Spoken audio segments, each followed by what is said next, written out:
Podcasts are hot right now. How do I know? Well, you're listening to one right now, aren't you? But you might be wondering, how on earth do I get my voice out there and start my own podcast? It all seems so intimidating. Between hosting and platforms and monetization, it can get real complicated real quick. Well, I'm going to let you in on a little secret. We started this podcast over 2 years ago, not knowing clue one on how to do it. So how did we do it? We did it with Anchor. Anchor is the free podcast app with creation tools that allow you to record and edit your podcast right from your phone or computer. And Anchor will distribute your podcast for you, so it can be heard on all the platforms like Spotify, Apple Podcasts, and many more. And everybody likes money, right? Well, you can make money from your podcast with no minimum listenership. It's everything you need to make a podcast in one place. So go right now, download the free Anchor app, or go to Anchor FM to get started. It's the eCommerce Minute, your daily dose of e-commerce, tech, and retail news with your host, John Suder, Bart Mroz, and Brittany Blackman. The eCommerce Minute is a production of SUMO Heavy, a digital commerce consulting firm located in Brooklyn, New York, and Philadelphia. Find us on the web at sumoheavy.com.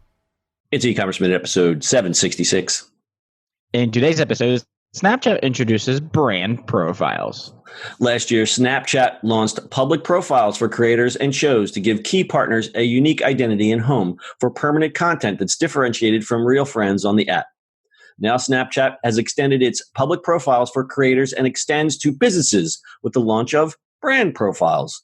These provide brands with the ability to bring their in-app experiences to users in a single hub.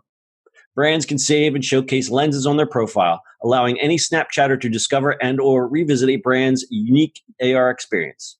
These lenses will be discoverable through both Snapchat Search and Lens Explorer. The profile pages can also include a native story that lets brands sell products directly to Snapchat users, powered by Shopify. A highlights feature in profile pages showcases collections of photos, videos, public snaps, and stories, while public stories let brands post content such as behind-the-scenes views and other daily activities. Brands will also have access to mobile and web management tools to help them collaborate with team members, manage content, and review analytics. Similar to public profiles, brands can now see audience demographics and interests for those who view their stories. Target, L'Oreal, and Ralph Lauren are among the brands to create profile pages that Snapchat started testing first. Mobile Marketer points out that Snap's test of brand profile pages is significant for mobile marketers that haven't had a presence on Snapchat, except through the sponsorship of features like AR lenses and other kinds of ad placements. Assuming the test eventually results in a broader global rollout, marketers will have a chance to establish a stronger foothold on the app that lets them interact with their most loyal customers, as they do on other social media apps like Facebook, Instagram, and Twitter. I don't really go on Snapchat anymore, so I'm tapping out on this one. Yeah, I really liked Snapchat. It was one of my favorite apps, and I find myself going on it less and less every year. Sick of it. I just every once in a while, I'll like check in and be like, nope, I'm done here. I haven't been on it in forever. Well, it's, I guess it's the, you'd see the Snapchat or TikTok, and it skews very young. And I go on there just to, see what the fellow kids are up to. And I'm always like, okay, need to close this now. I don't even know what these people are talking about. Yeah. I don't even have friends to Snap anymore. You know what I don't like? I don't like how it's become like when you go into the home screen and you get all those thumbnails of all the stories, because they seed in news and they seed in some shopping stuff, but it's all that let's make the thumbnail picture as crazy as you can so that it will engage you. It just reminds me of scrolling through like content creators' YouTube pages. It's like all the thumbnails are just like, here's Connie's beauty demo, and it's like she's looking at the camera. I don't like it. See, I'm more, again, my tastes are kind of odd. Like I'm into more Trevor Wallace comedian. So I like that kind of edgy, stupid frat boy humor sometimes, or like really edgy, like off the wall, like Tim Heidecker or Vic Berger or that kind of stuff. That's the only stuff that I would really engage with on TikTok. On Snapchat. And I think even those guys are on there less and less. They're more on Instagram and Twitter these days.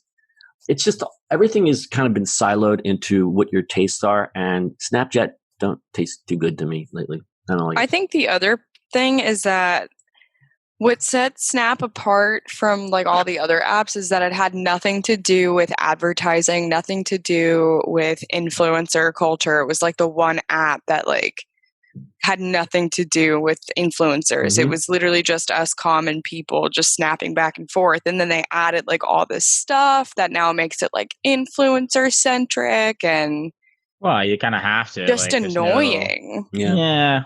It just I don't know. It happened. Yeah. I mean, we've said this in countless stories where it's like it started out as one thing and then they just clamped on shopping on top of it because, hey, let's make money now. You know? And it kind of ruins the experience.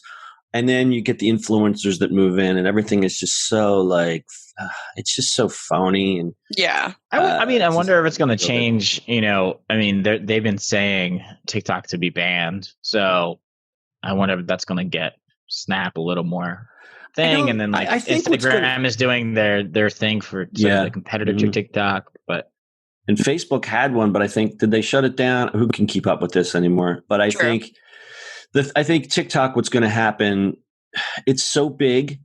I think what'll happen is they will make an American division of it or switch part of the ownership to USA or make a USA version.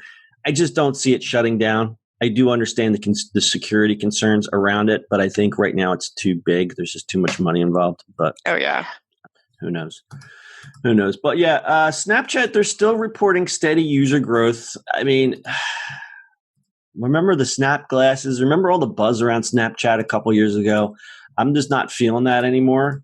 And again, it could be as that user demographic seems to get lower and lower. Because you remember when Snap came out, it was all the people, Bart, like we were following like people like Casey Neistat, people like that, like real like famous like photography YouTubers, like people who are really into like vlogs and stuff.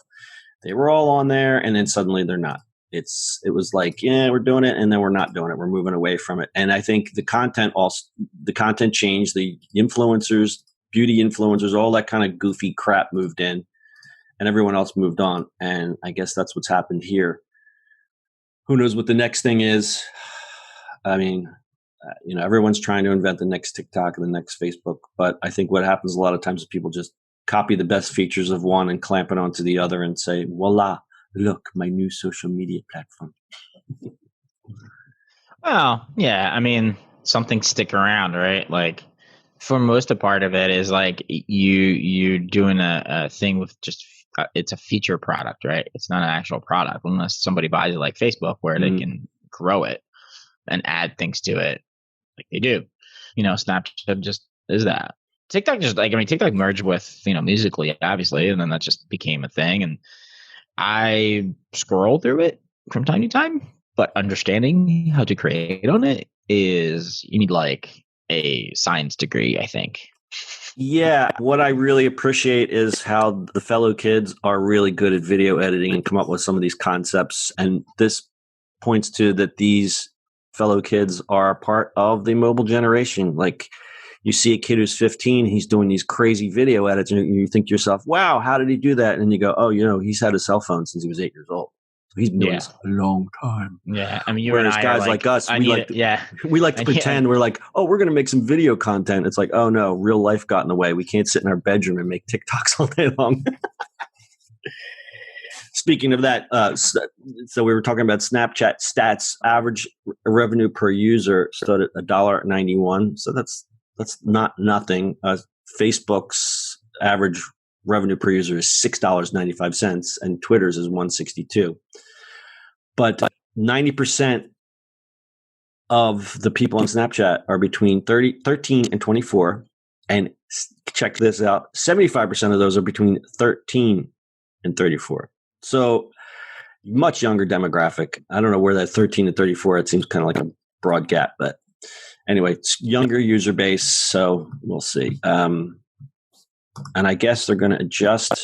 It seems like they have like a lot of regular brands, like game brands, ice cream, Kylie Cosmetics, Prada University, Universal VSCO, Visco Girls, Tim Hortons. So they're going to participate and do some brand profiles. So yeah, I guess it'll work, but yeah, not for me. Anyway, all right, let's get out of this one. Stat time. Adidas boosted its return on advertising spending 52% in a test on the format. A study last year found 76% of advertising professionals said they hadn't advertised on the app, giving parent company Snap a chance to significantly expand its customer base. Total daily time spent by Snapchatters watching Discover content increased by over 35% year over year in Q1 2020. They were locked in the house. Total daily time spent by Snapchatters watching shows more than doubled compared to Q1 2019.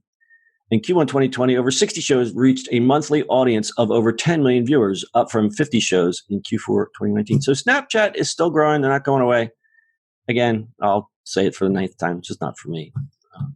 But it may be for you. Your mileage may vary. Do you guys have anything else? Nope. All right. That's your e-commerce minute for today. We'll see you on the internet tomorrow. That's it for today's show. If you like the show, do us a favor and subscribe or leave us a review on iTunes. And don't forget, you can now listen to the e-commerce minute on your Amazon device. Just add e-commerce minute to your flash briefing. And finally, if you have a comment or suggestion or just want to say hi, find us on social media at SUMO Heavy.